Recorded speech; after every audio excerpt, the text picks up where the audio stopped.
ازيكم يا حلوين؟ عاملين ايه؟ انا رانيا سعاده، والنهارده هنعمل ريسبي خطيره. فيديو النهارده ده موجه لكل عشاق البرجر. الناس اللي بتحب البرجر يلا اجمعوا هنا في الفيديو. انا متاكده ان الفيديو ده هيعجبكم جدا جدا. هنعمل النهارده العيش وهنعمل البرجر وهنعمل صوص الجبنه بطريقه سهله جدا. فلو عجبكم الفيديو يبقى قولوا لي في الكومنتات. يلا بقى بدنا نبدا. اول حاجه بالعجينه طبعا. فبس من قبل ما نبتدي هنعمل اختبار الخميره. ده مهم جدا عشان ما يبوظش معايا العجينه. اشوف الخميره تختمر ولا لا. معايا معلقه من الخميره، عليها معلقه من السكر، وربع كوبايه من الميه الدافيه، وهقلبهم كويس قوي مع بعض وهسيبهم على جنب. دلوقتي بقى العجينة بتاعتي عبارة عن 4 كوبايات من الدقيق المنخول، وكمان 3 معالق من الزبادي، وبيضة بدرجة حرارة الغرفة، ومعلقة كبيرة من الزبدة برضو بدرجة حرارة الغرفة، ورشة من الملح، ومعلقة كبيرة من الحليب البودر. وهقلبهم كويس قوي مع بعض. بعدين هنزل بالخميرة بتاعتي واقلبهم كويس. في بقى تركية انا عايزه اقول لكم عليها، من الحاجات اللي يعني يعني بتخلي العجينه احسن، المحسنات.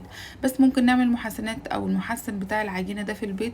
بمعلقه من الدقيق عليهم 3 معالق من الميه، وهقلبهم كويس قوي على النار. وبعدين هيكون معايا عجينه كده هتكون شبه الفازلين او طريه شويه. هحطها في قلب العجينه وهعجن وبس كده. هتخلي العجينه معاكي والعيش حلو جدا. انا تقريبا عجنت هنا لمده 7 دقايق. كل ما تعجيني احسن، كل ما يعني ما العجينه والعيش هيكون احلى معاكي كتير. دلوقتي هديهم رشه من الزيت كده من كل الجوانب. هغطيها كده برشه من الزيت واكورها واحطها بقى في مكان دافي لمده ساعه تختمر، او ساعه الا ربع.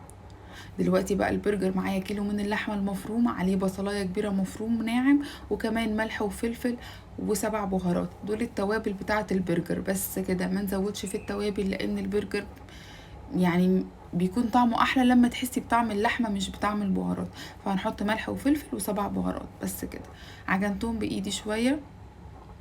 وبعدين بقى طبعا انت لو عندك مكبس البرجر حطيهم، لو ما عندكيش اعملي زيي. جبت علبه قديمه عندي مش محتاجاها وقطعتها من تحت كده، واخدت الجزء اللي من تحت وحطيت فيه اللحمه وسويتها بايديا وفضلت اضغط عليها كويس. وبعدين بخبطها جامد على ورقه الزبده علشان البرجر يطلع معايا متساوي. يعني يعني تصرفي لو ما عندكيش عادي، يعني مش مشكله، بس عشان يبقى البرجر كله يكون نفس الشكل ويكون يعني شكله حلو زي بتاع بره. وبدخله نص ساعة الأول التلاجة قبل ما هحطه على النار. وبعدين البرجر بحطه كده. وحاجة مهمة كمان، ما تضغطيش على البرجر من فوق علشان يعني ما يرفعش قوي أو يبوظ. لازم تسيبيه زي ما هو كده. وبتسيبيه على كل جنب لمدة دقيقة عشان يعني يكون استوى وكمان يكون جوسي. العجينة بقى انا رجعت لها تاني دلوقتي بعد ساعة. بصوا كانت اختمرت ازاي وتضاعف حجمها. انا جبت الصاج اللي انا هحط عليه البرجر، حطيت عليه ورقة من الزبدة الاول. وبعدين جبت العجينة بتاعتي قعدت اكورها بايدي كده شوية. هي مش بتتعجن بنشابة او بحاجة، بس بايدك. هو مش محتاج ولا بتقيل لان العجينة بتكون يعني حلوة جدا في ايدك. طبعا عايزة تظبطي شكل البرجر شوية احسن، ممكن هتعملي زي ما انا عملت كده برضو. جبت العجينة وعندي سلطانية، اي حاجة دي غطا، اي حاجة ممكن تعملي بيها عشان تاخدي بس الشيب المدور ده يكون مظبوط شوية. هنعمل برضو العجينة كلها بنفس الطريقة كده. وطبعا واحنا بنعمل نكون مشغلين الفرن على درجة حرارة 180. واحنا هندخل الصاج ده في النص لمدة 8 دقايق. بس طبعا الاول احنا بندهن الوش بتاعه بصفار من البيض. ودي رشة من السمسم، مش بتحبي السمسم ممكن ما تحطيش. كده ندخلهم بقى الفرن اللي احنا مسخنينه الاول في النص كده. بس طبعا خدي بالك عشان هو مش بياخد وقت كتير في السوا. يعني خلي عينك عليه عشان ما يتحرقش. وقبل ما تطلعيه بس بتشغلي الشوايه عليه لمده دقيقه عشان ياخد اللون الحلو ده. تعالوا بقى نشوف من جوه عامل ازاي. بصوا اصلا العيش اختمر قد ايه. بس طبعا لو عندك سكينه مشرشره احسن تقطعي بيها العيش عشان يكون متساوي بدل السكينه الناعمه دي على بس. بصوا العيش بصراحه حلو جدا ومستوي جدا جدا من جوه. يلا بقى بينا نعمل صوص الجبنه. هو نفس تقريبا صوص البشاميل بس باضافات بسيطه جدا. معايا كده معلقه كبيره من الزبده وعليهم معلقه من الدقيق، وهقلبهم كويس قوي مع بعض. وبعدين هنزل بكوبايه من اللبن عليهم تقريبا كوباية من الكريمة، وهقلبهم كويس قوي مع بعض لغاية لما الصوص بتاعي يتقل.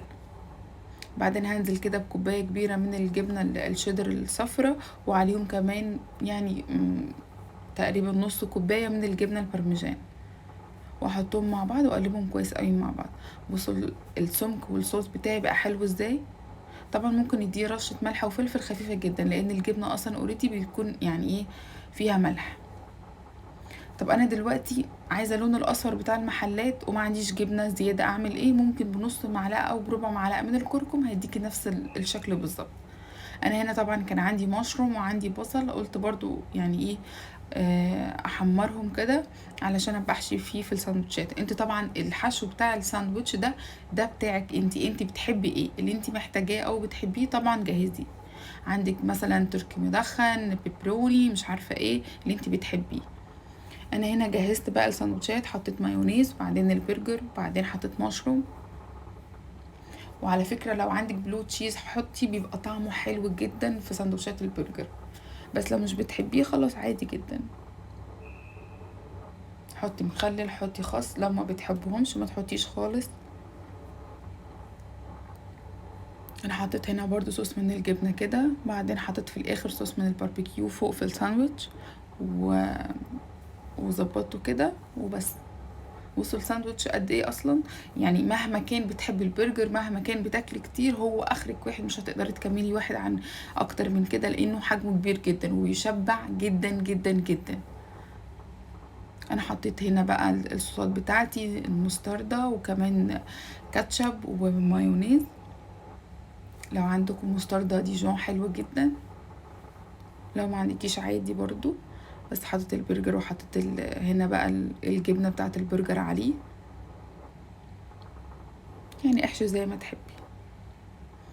انا العجينة دي عملت تقريبا معايا 8 من العيش الكبير، فالاربع كوبايات عملوا تقريبا 8. ممكن نعمل اكتر من كده او العجينة تعمل معاكي اكتر من كده، بس على حسب الحجم، يعني انا خليت حجمهم كبير شوية. انا كان هنا برضو عندي سترابس حطيته مع البرجر، فيعني عملت ساندوتش ميكس، فبراحتي بقى يعني انا حرة اكل اللي انا عاوزاه. احشي الساندوتش بالطريقة اللي بتحبيها.